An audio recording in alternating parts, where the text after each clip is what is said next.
Hey everyone, in this video I'm going to talk about the correct torso angle for the low bar squat.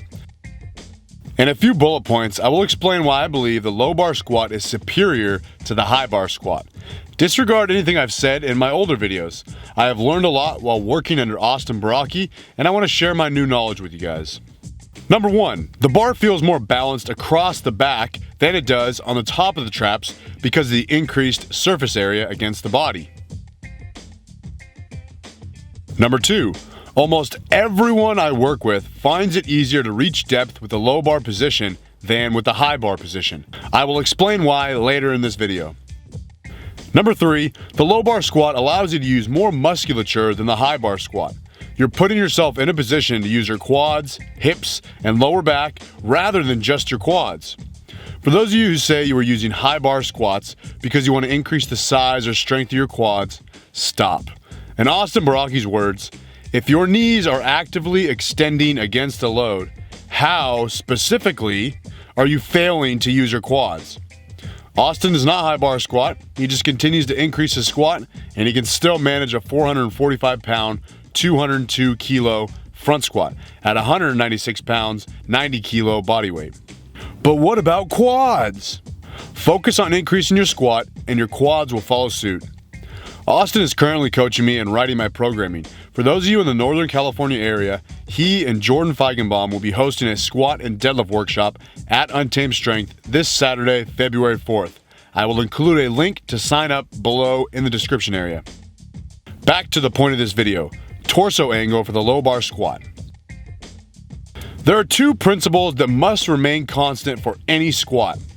Number 1, the barbell has to travel up and down in a straight line. The most efficient way to get from point A to point B is in a straight line, not a zigzag and not a curved line. Number 2, the straight vertical bar path must remain over the middle of your foot. This is where you will be balanced.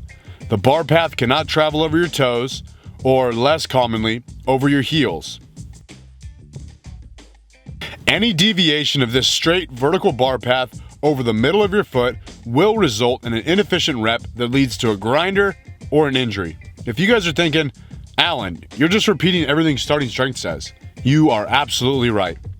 If you start with the barbell in the high bar position, you will need to maintain a fairly vertical torso in order to keep the barbell over the middle of your foot throughout the entire movement. If you start with the barbell in the low bar position, you will need to allow yourself some body lean or a more horizontal torso angle in order to keep the barbell over the middle of your foot throughout the entire movement. This is why people who tend to lose balance forward at the bottom can automatically benefit from moving the barbell 1 or 2 inches down their back. Now, let's take a look at the bottom position of the squat.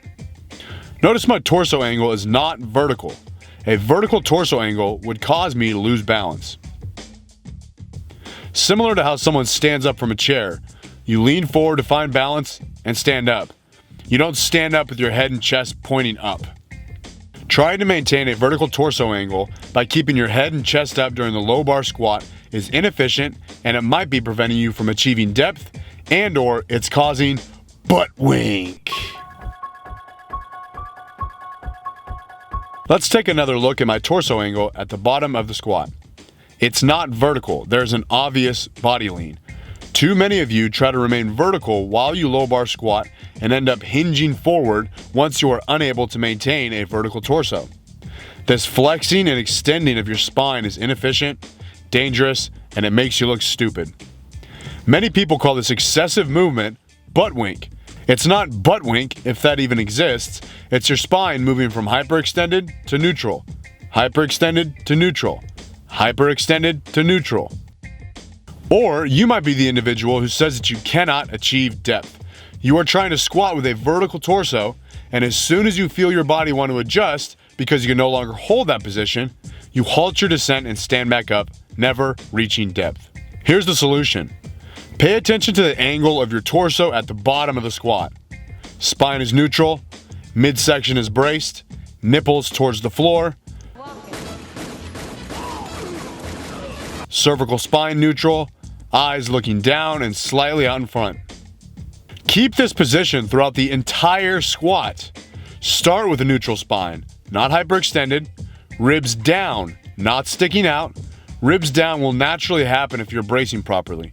Nipples pointing down towards the floor, cervical spine neutral, eyes looking down and slightly out in front of you.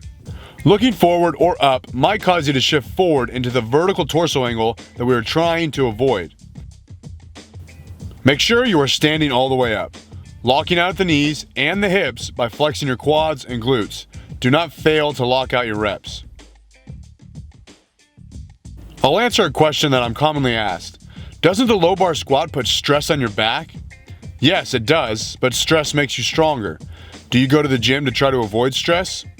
If you are experiencing painful stress, you are probably not performing the movement correctly. That would not be the low bar squat's fault, that would be user error. Or you might be hyperextending and flexing under load like I mentioned earlier. Again, that's user error. This is the reason why some people experience back pain when performing a high bar squat. It's easier to hyperextend under load and the bar is being loaded directly on top of the spine rather than across the musculature of the back. If you do your best to maintain a rigid, neutral spinal position while moving the barbell up and down in a straight and vertical line over the middle of your foot, you are correctly performing the low bar squat.